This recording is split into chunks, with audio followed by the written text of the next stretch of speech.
अस्सलामुअलैकुम एवरीवन। आज हम बात करेंगे डिसएसोसिएटिव डिसऑर्डर्स की कि डिसएसोसिएटिव डिसऑर्डर्स क्या होते हैं। डिसएसोसिएटिव डिसऑर्डर्स में जो है वो थ्री टाइप्स हैं, ठीक है, थ्री कैटेगरी में डिवाइड है, जिसमें dissociative identity disorder, dissociative amnesia and depersonalisation derealisation disorder जो हैं वो डिसएसोसिएटिव डिसऑर्डर की कैटेगरी में आते हैं। और आज जो है वो हम फर्स्ट डिसऑर्डर डिसएसोसिएटिव आइडेंटिटी डिसऑर्डर को डिस्कस करेंगे, इसके सिम्टम्स, इसके कॉजेज़ और ट्रीटमेंट पे बात करेंगे। डिसएसोसिएटिव आइडेंटिटी डिसऑर्डर को जो है वो स्प्लिट पर्सनालिटी डिसऑर्डर भी कहते हैं। इसके अलावा जो है वो मल्टीपल पर्सनालिटी डिसऑर्डर भी इसको कहा जाता है। ये एक सिवियर मेंटल हेल्थ कंडीशन है। इस डिसऑर्डर में इंडिविजुअल के अंदर दो या दो से ज़्यादा पर्सनालिटी आइडेंटिटी पर्सनालिटी ट्रेट जो हैं वो पाए जाते हैं।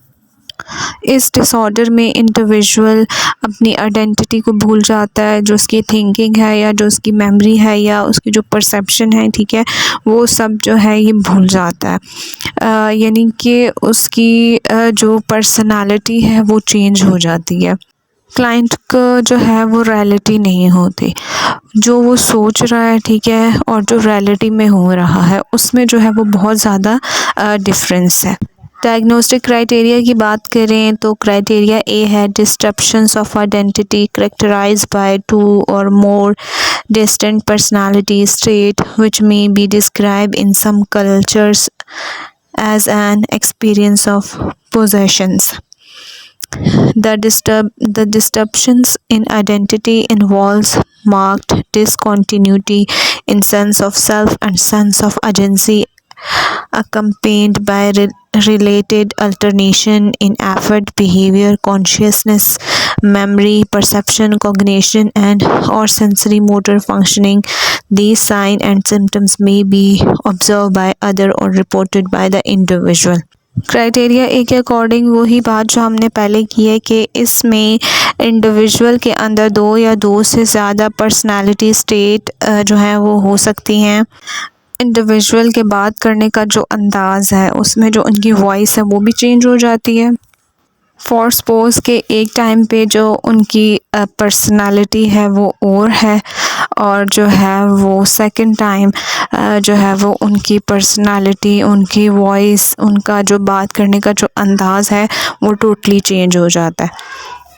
इसके अलावा अगर कल्चर की बात करें तो कल्चर में इंडिविजुअल के अंदर ऐसी अगर दो या दो से ज़्यादा पर्सनालिटी हैं तो ये कहा जाता है कि इसके अंदर जो है वो जिन है या कोई साया है। ऐसा अक्सर होता भी है, लेकिन जो है वो कुछ लोगों में जो है वो ऐसा नहीं भी होता। उनके अंदर जो है वो दो या दो से ज़्यादा जो है वो पर्सनालिटीज़ होती हैं जो कि वो चेंज हो रही होती हैं। इसके अलावा जो है वो अगर हम बात करें तो सेंस ऑफ सेल्फ चेंज हो जाएगा इंडिविजुअल का। इंडिविजुअल की जो मेमोरी है वो चेंज हो जाती है, उसकी जो परसेप्शन है, उसकी जो कॉग्निशन है, जो सेंसरी मोटर फंक्शनिंग है, उसका जो बिहेवियर है, उसकी जो कॉन्शियसनेस है, ठीक है, वो सब जो है वो चेंज हो जाती है। अब जो ये साइंस एंड सिम्टम्स हैं ये जो दूसरे लोग हैं वो भी ऑब्ज़र्व कर सकते हैं, और जो इंडिविजुअल है ख़ुद भी जो है वो ये चीज़ रिपोर्ट कर सकता है।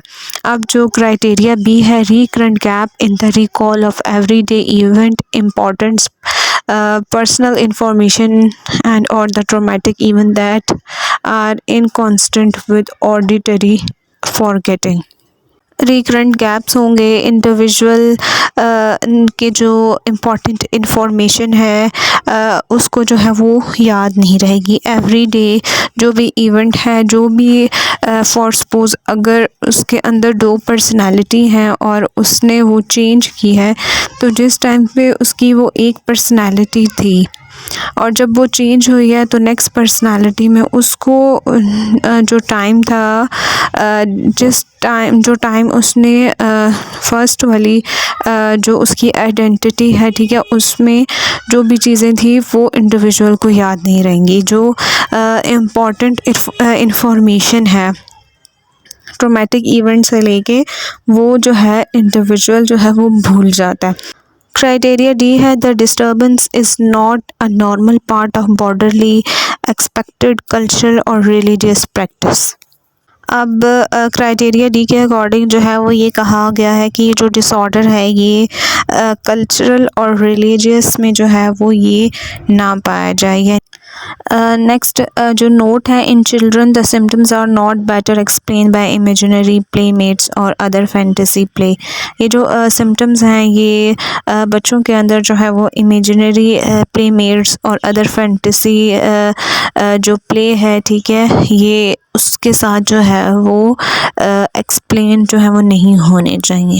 नेक्स्ट क्राइटेरिया ई है the symptoms are not attributable to the physiological effect of a substance. ये जो सिम्टम्स हैं ये किसी भी physiological effect of a substance जिसमें फॉर सपोज ब्लैकआउट्स और चियोटिक बिहेवियर जो है वो शो करे। इसके अलावा अल्कोहल इंटॉक्सिकेशन नहीं होनी चाहिए और अनदर मेंटल कंडीशन जिसमें जो है वो कॉम्प्लेक्स पार्शियल सीजर्स हो गए। अगर कॉजेज़ की बात करें तो कॉजेज़ में जो है वो इन्वायरमेंटल फैक्टर्स जो है वो इस डिसऑर्डर को जो है वो कॉज करने में अपना रोल जो है वो प्ले कर सकते हैं।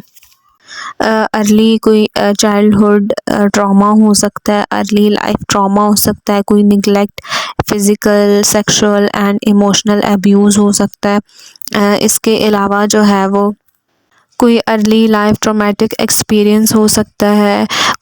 इसमें जो है वो मल्टीपल या painful childhood medical and surgical procedures हो सकते हैं। वॉर हो गया, कोई टेररिज्म हो गया जो है वो इस डिसऑर्डर को जो है वो कॉज करने में जो है वो अपना रोल प्ले कर सकते हैं।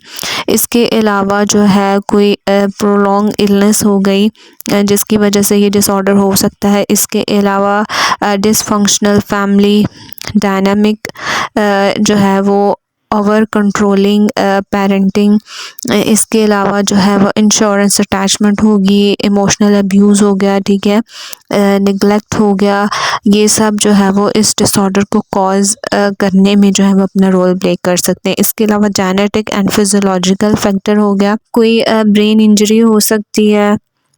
इसके अलावा ट्रीटमेंट की बात करें तो ट्रीटमेंट में मेडिकेशन और साइकोथेरेपी को दोनों को यूज़ किया जाता है। मेडिकेशन में जो है वो इंडिविजुअल का जो मूड है एंटी एंजाइटी और एंटी डिप्रेसेंट दी जाती हैं। इसके अलावा उनकी जो स्लीप डिस्टर्ब होती है उसके लिए उनको जो है वो मेडिसिन दी जाती है। इसके अलावा साइकोथेरेपी में जो है वो सीबीटी कॉग्निटिव बिहेवियरल थेरेपी जो है वो की जाती है। इसके अलावा जो है वो डायलेक्टेड बिहेवियरल थेरेपी बहुत ज़्यादा हेल्पफुल है।